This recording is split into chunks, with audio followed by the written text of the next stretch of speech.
podcast dealing with the topic of AI in education. We're going to be talking to a number of leading voices in Ireland about the emergence of generative AI, as evidenced by all the conversations recently around ChatGPT. We're delighted today to be joined by Dr. Alison Egan, who is the Director of IT and eLearning at the Marino Institute of Education in Dublin. Dr. Egan, thank you for joining us. What was your initial reaction when you learned about ChatGPT? Hi, David. Thanks very much for having me. So I suppose, like everyone, ChatGPT kicked off in the media only over the last probably month. So, typical Irish reaction, everyone's panicking. How is it going to impact on me? But I suppose my overarching thought about it was, okay, why is everyone panicking? Let's go in and have a look at this. Like, what does it actually do instead of the media hype about it? So I suppose once I saw it sort of landing, I think I read it in The Guardian actually, and I went, oh, I must have a look at that. So I had a look at it. It's quite a nice tool. And do you remember what the first thing you typed into it was? Yes, I was writing a digital strategy for work, and I'd written it. So I've probably been writing it for about 3 months, and I'd researched lots of websites. I was doing, lots of like thought and what other digital strategies were out there, etc. And I put in at the end of the process, of course, write me a digital strategy for Marino Institute of Education, and I'll never forget it. I'd say 3 seconds, 4 seconds later, nice paragraph, nice introductory paragraph, about 6 bullet points that were like they're kind of generic, but one of them mentioned our website, and I hadn't even thought about the website in our own digital strategy because I was very focused on edtech and implementation and stuff. And so it alerted me to, gosh, why did I bother? And I'm not reductionist about this, but it could have saved me 3 hours of work as opposed to I could have just thrown it in and it could have given me a few prompts for me to go off and research further. Now, I still needed the human element, as in it kind of knew nothing about us and what we did. It was obviously scraping content from our website, and obviously you need the nuance and the human intervention, but it put me on a nice path that I had to explore further. So that was great. It was amazing. Yeah.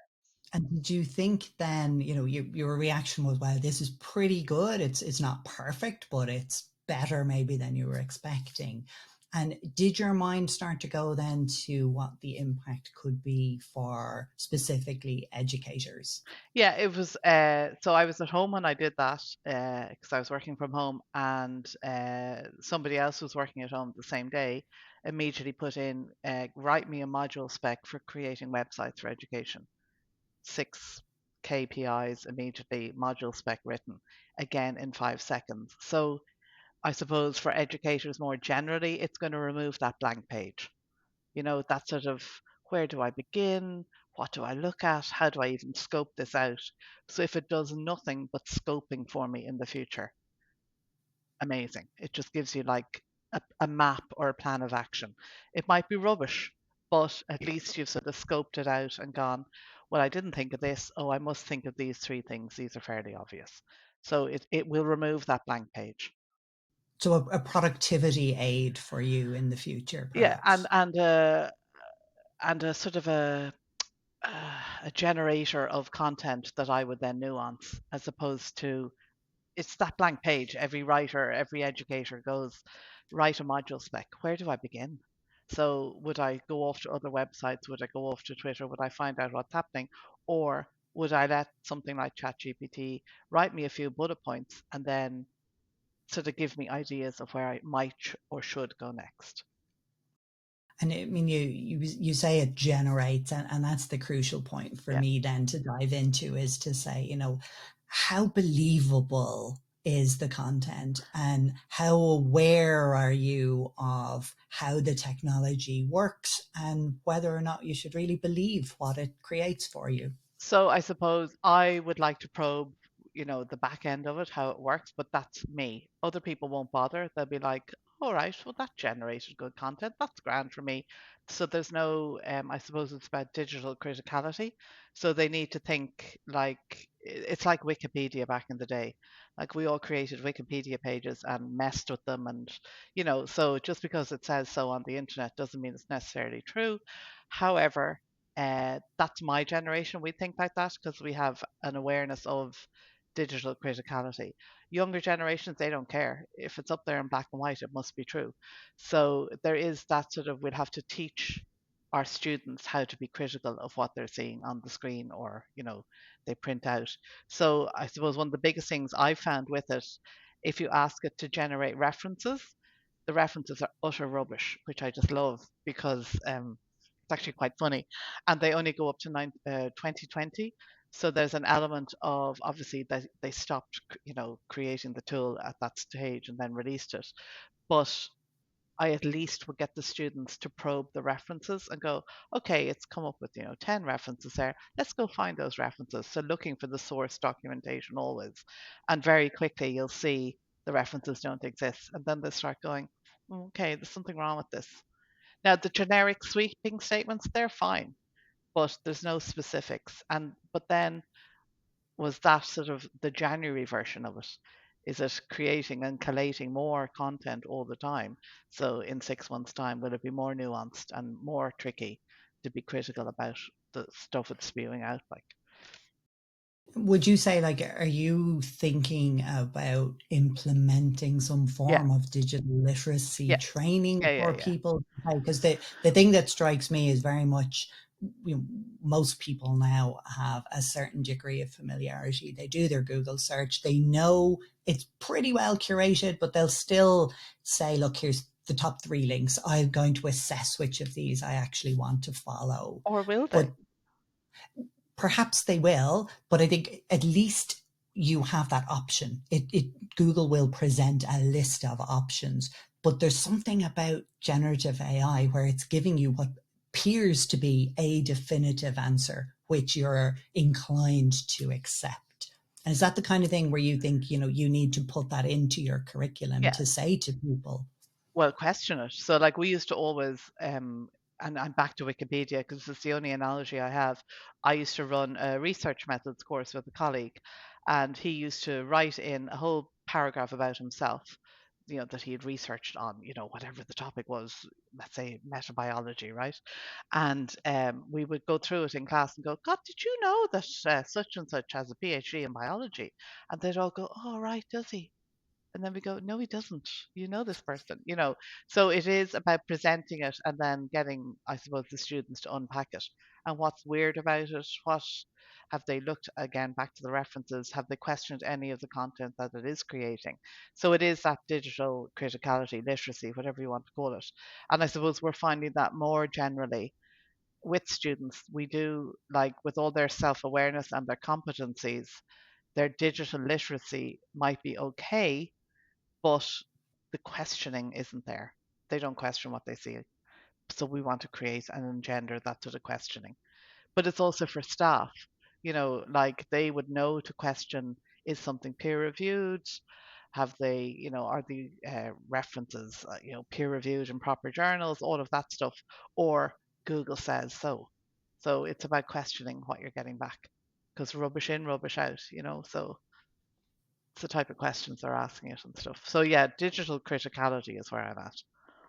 we move back then to the world of education, and I guess some of the responses, Trinity, they had their Oh yeah, academic yeah, advice and issue guidelines to staff. You have, say, schools in the public sector in New York who've just outright banned the tool.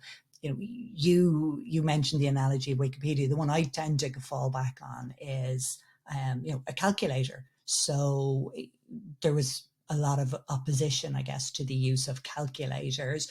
The argument being that you obviously need to understand basic mathematics, but the counter argument being, the second you walk out of the exam hall and have a job, you will have a yeah, calculator yeah. available all the time.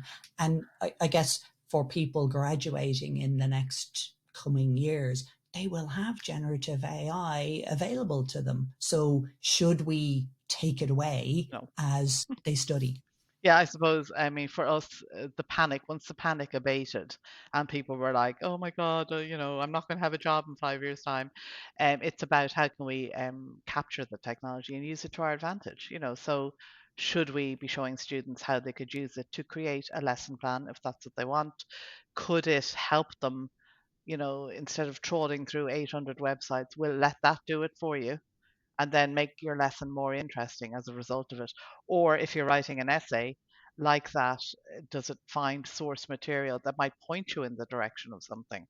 It's just use it as a guide and an aid. It doesn't have to be banned. But then, like anything that's banned, that's all you want. Then.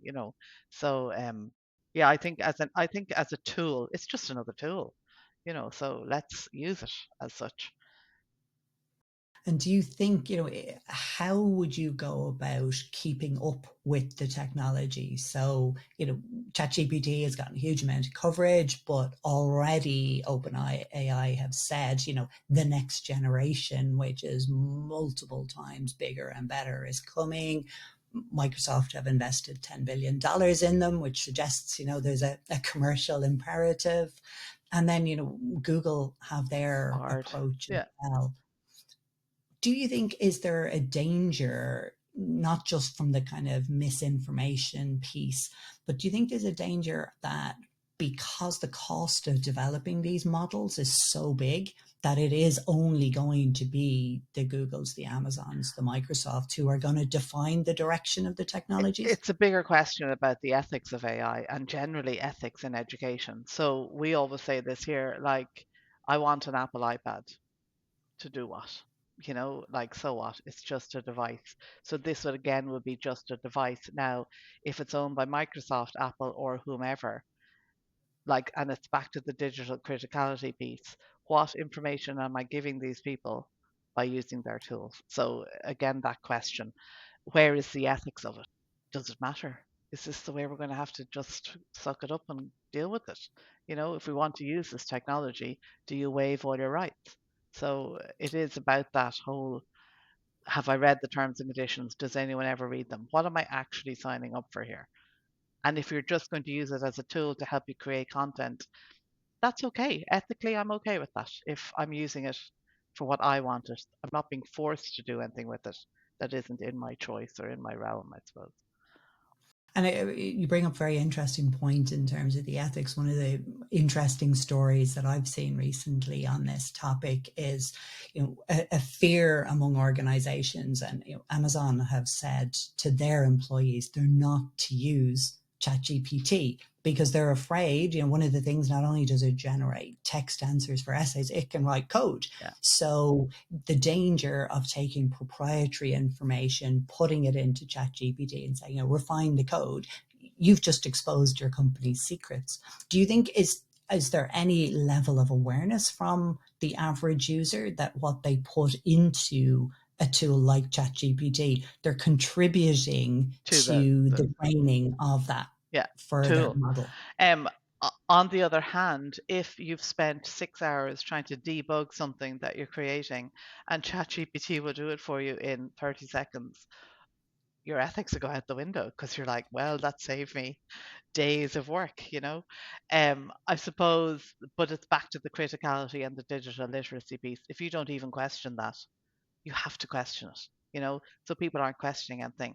So I know at a European level there's the AI ethical guidelines and there's an act that's due to come out. Like, there has to be some guidance around this, a directive, whatever we want to call it, that people are at least aware of this and consider these things before they start using these tools.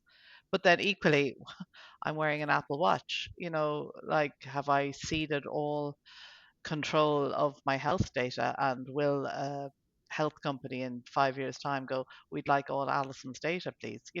Like, I consider that.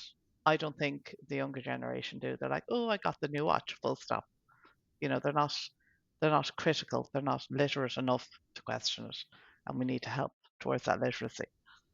And if we build down on that privacy point and say, in terms of the regulation, can it possibly keep up with the pace of change? And I think one point for me, talking to academics about this, obviously plagiarism has been a Yeah, concern. It's always. not something that came in November with Yeah, ChatGPT and essay mills and that. And the plagiarism detection software has been a business for years. donkeys. Yeah. But is it a question of trying? Do you think it's going to work to try and put in AI detection layers on top of the standard plagiarism, or should people just actually accept that these tools are here and trying We're to trying to work with them. identify them Yeah. is going to work? Well, like we use Turnitin, for example, and Turnitin is always playing catch up. I mean, and they said last week that, oh, they had a tool that would detect, do they? Do I believe any of it anyway? Because like Turnitin is of its time. It may have done the job, you know, 10 years ago. What I do think the AI will do is rip the hole in the business of the essay mills model, because now it's just doing it automatically for you at a far cheaper price. But I suppose, why not embrace it and use it to our advantage as opposed to being afraid of it? And like, it's what's that analogy, the rod and the stick, or the carrot and the stick? Is it stick stick stick all the time, or is carrot not better? And we can, like, if you could do, as you said earlier, go out to this world of work, these tools will be there. So you're going to have to face the reality of it. What would you say to educators who are struggling now? They've depended for years, if not decades, on the essay as the standard go-to evaluation method. They were already perhaps concerned about essay mills and erosion of that as an assessment method. Is this the final nail in the coffin of the essay as an assessment tool? But the essay could be used in a group. So, for example, you might get different people to write elements of the essay and then peer critique each other and share it with each other and stuff. I was at a meeting probably 3 weeks ago, and I mentioned this chat GPT to people who would have been very reliant on essays. And they said, oh, sure, look, that's easy. We'll just go back to paper and pen exams. And I was like, but there's plenty of technology that can help you in a paper and pen exam situation, also, any of the spying technology. And then they were like, oh, I never thought of that. And I said, but your cheating was going on 30 years ago when I was in college. We're catching up all the time. So yeah, educators, we've started to talk about different ways of assessing. So will it be a viva, an oral presentation, group projects? Everyone hates group projects, but they do force people to actually support each other and work in a peer community. Videos, like different ways of assessing. This is an opportunity to rethink what we're doing with our modules, and we could use it, as I keep saying, to our advantage, but let's use it as an opportunity to rethink our modes of assessment.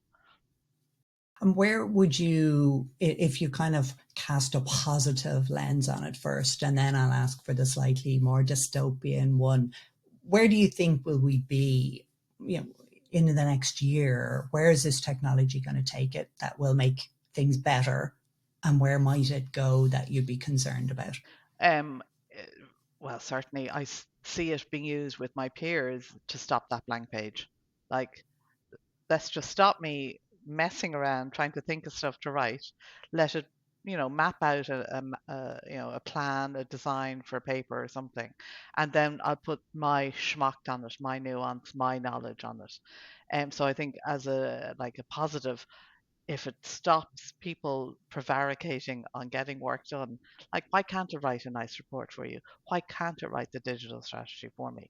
And then I could concentrate on implementation, or, getting it approved at board level, as opposed to worried about what the content is. So I think less worry about content and more on, implementation and getting stuff done. So, it's stopping the delay of projects and things like that. Dystopian, do we just believe everything that it spits back out at us, and that there would be no questioning? And is it a race to the bottom then? It's like, what do they call that? The Twitter echo chamber. You just see what you want to see. So if you keep feeding it the same type of stuff, you're just going to get the same type of stuff back. So you can't trust any of it anyway. So it's about that literacy piece. Yeah. And I think if we just kind of sum things up then and say, if you were asked to, let's say, I'm going to ask you to write a new digital strategy, but let's imagine you have to go and present at a conference to people who don't really understand generative AI. Tell them what are the two things you think they need to know?